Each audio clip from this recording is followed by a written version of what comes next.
range. Now, the Asian range is responsible for building and generating liquidity, right? We have buy stops above and sell stops at the bottom.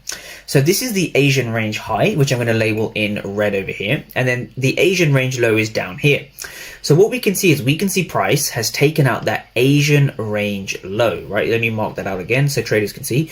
We have taken out the Asian range low. Now, I like this because this is what I call a manipulation phase one, right? So we are looking for shorts. I was bearish for the session because we are significantly above the daily opening price, right? This is the daily opening price over here. Excuse the last drawing. That was the 4-hour PR3. This is the daily opening price. We're significantly above the daily opening price. Therefore, I am cautious to take buys, even though the overall trend may be to the upside, right? So that's the first thing. When I see price above the daily opening price and we've taken out the Asian range low, this is what I call manipulation phase one. So I'm just going to write MP1, right? This is manipulation phase one. We've taken out the Asian range low, which simply means that the market has manipulated or enticed early sellers, right? So these are what we call early sellers, right? You can call them early sellers, or you can call them sell stops, sell side trap, whatever you want to call it, right? It's a manipulation to the downside.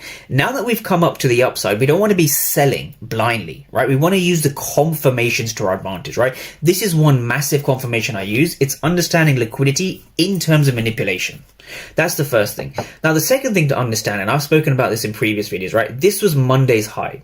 I want all the traders to go to their chart and I want you to circle the previous day high, right? Or the previous day low if it's a bullish, if it's a bullish case, right? But this is a bearish case, right? So we here have taken out Monday's high.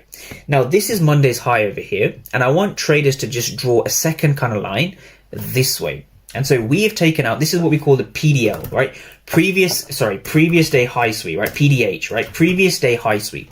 Now, when you have a previous day high sweep, what does that mean, right? What does that mean? This is simply a sweep of liquidity. So we've